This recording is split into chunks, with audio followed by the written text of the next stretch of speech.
Okay, so here we are again. I want to show you the pouring exercise. This, like the spinal wave, is enough to warrant its own exercise. I include this with the progressive joints, okay, because usually we want to work our ankles, and I always tell folks, do little circles with your ankles. But to illustrate that, I use the idea of the pouring exercise. So I'm going to show you guys how to do that, okay? So the pouring exercise is a great way to understand one of the principles of Tai Chi, which is substantial versus insubstantial, okay? So what that means is if I'm standing like this and you were to cut me in half, okay, I would collapse because all of my weight is split 50% on this leg, 50% on the other leg, okay? Most of Tai Chi is comprised of weight being on one leg and the other leg being what's called empty or insubstantial, okay? And what that means is that while my foot may be on the ground, there's no weight to it, okay? So all that weight is on the supporting leg. So in other words, this leg takes the brunt, this leg doesn't have anything, okay? Now one of the ways you can play with this is you can kind of put a foot out and make it like you're testing a lake for ice, like you're trying to cross an icy river, and you want to make sure before you step, before you commit, okay, that is going to hold your weight. So that's one of the principles of substantial versus insubstantial. Okay, and from a combat standpoint, that means that if somebody were to sweep my leg or I needed to move forward, okay, I would have that ability to do it because I wasn't dependent on both legs.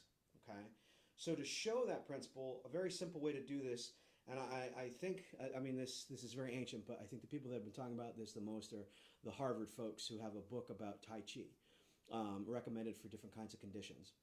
And they talk about the pouring exercise. I call this a desert island exercise. So if I were to teach you guys one thing about Tai Chi and you were never going to see me again, this would be it. Okay, so this exercise is pretty simple.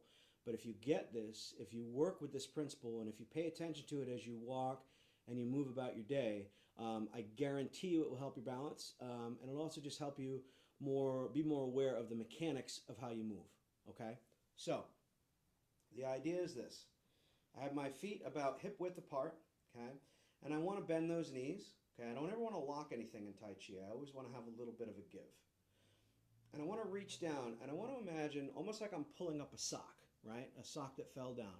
So I want to imagine I'm taking fluid from this leg, I'm lifting it, I'm bringing it over through my hips, and I'm pouring it into the other, okay? So I'm lifting and I'm pouring. Okay, so what that looks like, okay, is this leg is heavy. Okay, so this leg becomes substantial. So what happens?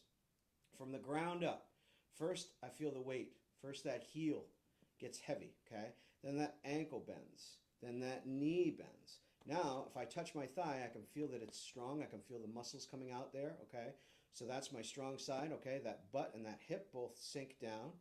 Okay, and conversely, on the other side, while that's happening, this is getting progressively lighter, okay? So first, I feel it from the hip. That hip joint goes from being bent to opening, okay? That knee starts to open, okay? That calf picks up, that heel picks up, and eventually I'm just left with the toe, okay? So you can test this too, okay? As I pour, I should feel that heel naturally kick up. And you can even do this kind of thing, where you pick the foot up, okay?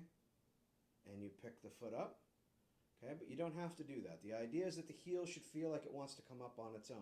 And again, I'm taking all this liquid, I'm pulling it out, pouring it into the other side. So now, if I think of glasses, okay? I have a glass and I'm pouring from one side and I'm taking from the other, okay? How does a glass fill? It fills from the bottom. So first things first, that foot gets heavy. Then that calf, then that knee, then that hip. Now I'm substantial. This leg weighs nothing, okay? So it's that same idea. Sink, one leg is substantial, one leg is insubstantial. If you think about it on raw weight, one leg has 100% of the weight, the other leg has 0 instead of 50-50. Now, how does a glass empty? A glass empties from the top. Okay, so first that hip comes up and relaxes. Okay, then that leg straightens, the knee straightens, that foot comes up off the ground. Okay, pouring. And I want to imagine, some people imagine cement, some people imagine sand, okay? But there's a distinct flow to the motion. And I want to feel that pouring. I want to feel that heavy leg and that empty leg and that heavy leg and that empty leg, okay? Just play with it, see how you do, okay? So usually what I do at the end of this exercise is I have people pour into the one leg, and then when this leg is empty, I have them rotate the ankle, okay? That's a great way to open things up, open those joints. Pour into the other leg, rotate, rotate, and back, okay? Like I said, those two exercises are warranted to be on their own. I'm going to come back with a Tai Chi walk, and then that's it for today, okay? I hope you guys are doing good, and it's sunny out there, and I can't wait to get out there, so go for a walk or something today. That's your homework assignment, okay? Talk to you guys in a bit.